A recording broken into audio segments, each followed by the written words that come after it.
Santos Francisco e Jacinta Marto. Data: 20 de fevereiro. Francisco e Jacinta Marto são os mais novos dos 7 filhos de Manuel Pedro Marto e Olímpia de Jesus, habitantes da freguesia de Fátima, no concelho de Vila Nova de Ourém, na diocese de Leiria, Portugal. Francisco nasceu a 11 de junho de 1908 em casa paterna, na localidade de Aljustrel, e foi batizado a 20 do mesmo mês na igreja paroquial de Fátima. A sua irmã Jacinta nasceu a 11 de março de 1910, também na casa dos pais, e foi batizada a 19 do mesmo mês na igreja paroquial. Cresceram num ambiente familiar de condições modestas, num país agrícola, tranquilo e separado de um Portugal que vivia em turbulência política e social. Os irmãos não frequentavam a escola. Eles não sabiam ler nem escrever e conheciam poucas noções de geografia, história e o pensamento do mundo além de suas montanhas. A sua educação cristã foi muito simples.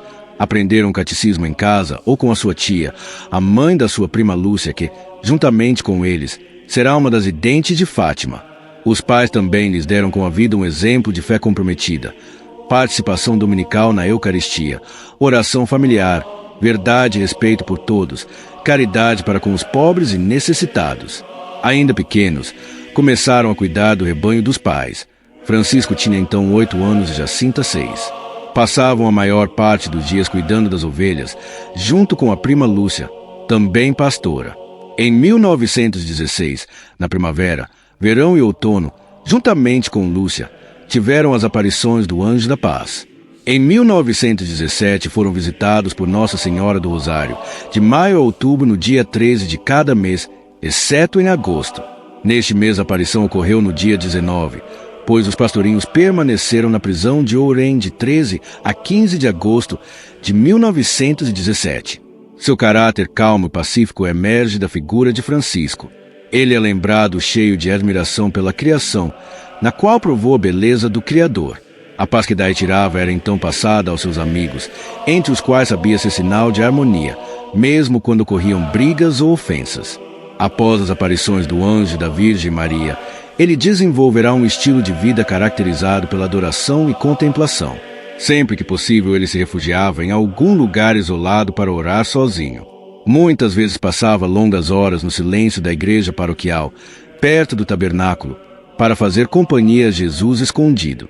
Em sua intimidade com Deus, Francisco vislumbra um Deus entristecido pelos sofrimentos que existem no mundo, sofre junto com ele e deseja consolá-lo.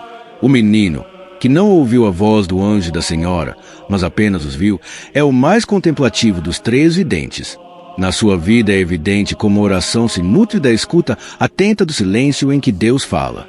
Deixa-se habitar pela presença inefável de Deus. Senti que Deus estava dentro de mim, mas não sabia como Ele era.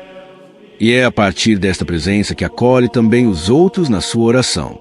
A vida de fé de Francisco é uma vida de contemplação. Em outubro de 1918 adoeceu durante uma epidemia de broncopneumonia.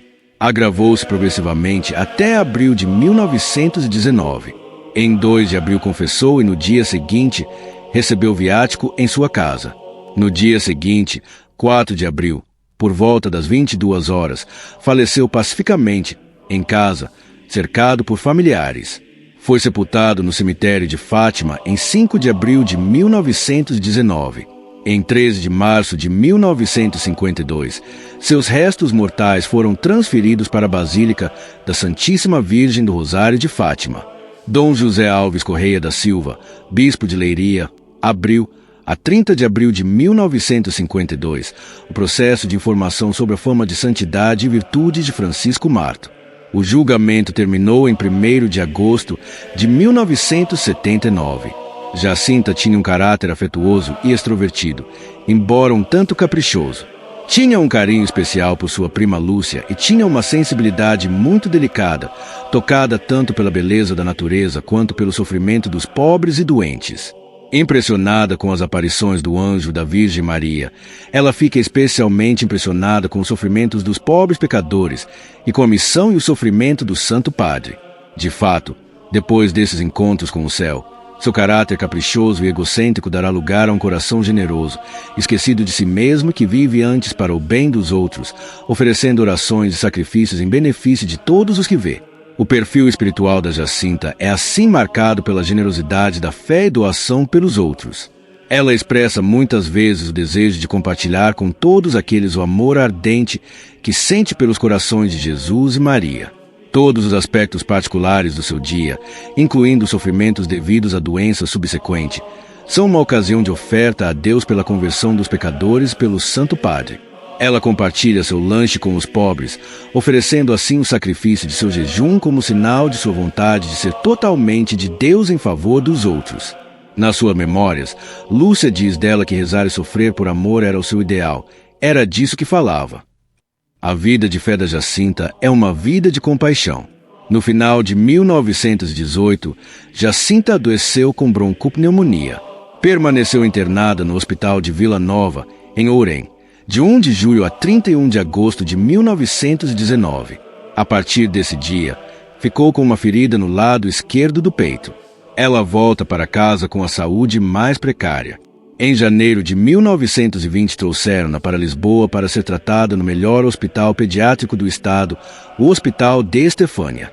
Entre 21 de janeiro e 2 de fevereiro de 1920, reside no orfanato da Beata Vergine dei Miracoli, onde passa muitas horas em adoração ao Santíssimo Sacramento.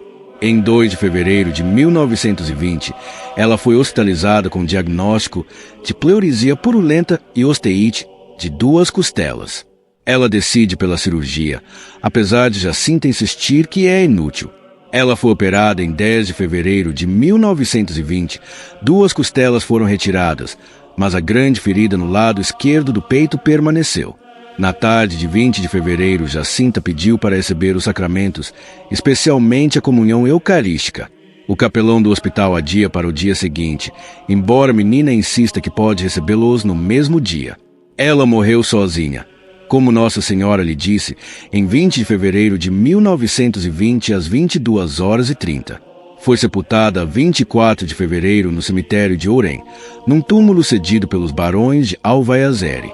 Em 12 de setembro de 1935, seus restos mortais são transportados para o cemitério de Fátima. Em 1º de maio de 1951, são transferidos para a Basílica da Santíssima Virgem do Rosário de Fátima. Dom José Alves Correia da Silva, bispo de Leiria, a 30 de abril de 1952, abriu processo de informação sobre a fama de santidade e virtudes de Jacinta Marto. O julgamento terminou em 2 de junho de 1979. Juntamente com seu irmão Francisco, Jacinta foi beatificada por São João Paulo II em Fátima no dia 13 de maio de 2000. Ambos canonizados pelo Papa Francisco 17 anos depois, no dia 13 de maio de 2017, no centenário das aparições da Santíssima Virgem Maria em Fátima. Santíssima Virgem Fátima, roga por nós.